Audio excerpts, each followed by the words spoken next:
ঠাকুর শ্রী রামকৃষ্ণ বলছেন, বাঘ যেমন কপ কপ করে জানোয়ার খেয়ে ফেলে, তেমনি অনুরাগ বাঘ কাম ক্রোধ এই সব রিপুদের খেয়ে ফেলে। ঈশ্বরে একবার অনুরাগ হলে কাম ক্রোধাদি থাকে না। গোপীদের ওই অবস্থা হয়েছিল। কৃষ্ণে অনুরাগ। আবার আছে অনুরাগঞ্জন। শ্রীমতী বলছেন, সখী চতুর্দিক কৃষ্ণময় দেখছি। তারা বললে, সখী অনুরাগঞ্জন চোখে দিয়েছ, তাই ওই রূপ দেখছ। এরূপ আছে যে ব্যাঙের মুণ্ড পুড়িয়ে কাজল তৈরি করে, সেই কাজল চোখে দিলে চারিদিকে সর্পময় দেখে। যারা কেবল কামিনী কাঞ্চন নিয়ে আছে, ঈশ্বরকে একবার ভাবে না, তারা বদ্ধ জীব। তাদের নিয়ে কি মহৎ কাজ হবে। যেমন কাকে ঠোকরানো আম ঠাকুর সেবায় লাগে না, নিজের খেতেও সন্দেহ। বদ্ধ জীব, সংসারী জীব, এরা যেমন গুটি পোকা, মনে করলে কেটে বেরিয়ে আসতে পারে, কিন্তু নিজে ঘর বানিয়েছে, ছেড়ে আসতে মায়া হয়, শেষে মৃত্যু। যারা মুক্তজীব, তারা কামিনী কাঞ্চনের বশ নয়। কোনো কোনো গুটি পোকা অত যত্নের গুটি কেটে বেরিয়ে আসে, সে কিন্তু দু একটা, মায়াতে ভুলিয়ে রাখে। দু একজনের জ্ঞান হয়, তারা মায়ার ভেলকিতে ভোলে না, কামিনী কাঞ্চনের বশ হয় না। আতুর ঘরের হুলহাড়ির খোলা যে পায়ে পড়ে, তার বাজিকরের ড্যাম ড্যাম শব্দের ভেলকি লাগে না।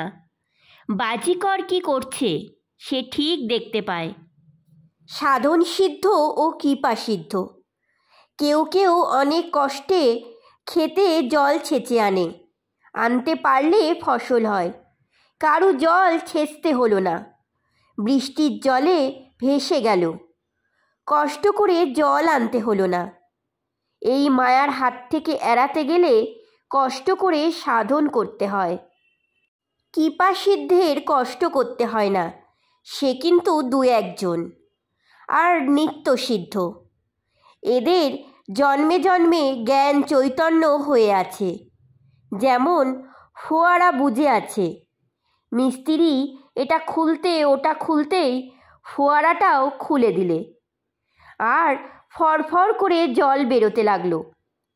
নিত্য সিদ্ধের প্রথম অনুরাগ যখন লোকে দেখে, তখন অবাক হয়, বলে, এত ভক্তি বৈরাগ্য প্রেম কোথায় ছিল।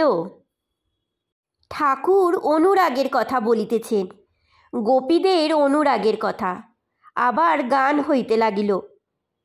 রামলাল গাইতেছেন। গান শুনিতে শুনিতে ঠাকুর শ্রী রামকৃষ্ণ গভীর সমাধি সিন্ধুর মধ্যে মগ্ন হইলেন।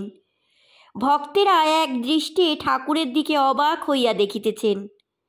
আর সারা শব্দ নাই, ঠাকুর সমাধিস্থ, হাত জোর করিয়া বসিয়া আছেন, যেমন ফটোগ্রাফে দেখা যায়। কেবল চোখের বাহিরের কোণ দিয়া আনন্দধারা পড়িতেছে।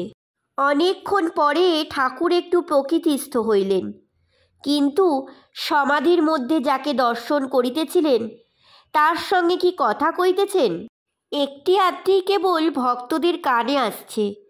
ঠাকুর আপনা আপনি বলিতেছেন, তুমি আমি, আমি তুমি, তুমি খাও, তুমি আমি খাও, বেশ কিন্তু করছো, এ কি নেবা লেগেছে, চারিদিকেই তোমাকে দেখছি। কৃষ্ণ হে দীনবন্ধু প্রাণবল্লভ গোবিন্দ। প্রাণবল্লভ গোবিন্দ বলিতে বলিতে আবার সমাধিস্থ হইলেন। ঘর নিস্তব্ধ। ভক্তগণ মহাভাবময় ঠাকুর শ্রী রামকৃষ্ণকে অতৃপ্ত নয়নে বারবার দেখিতেছেন।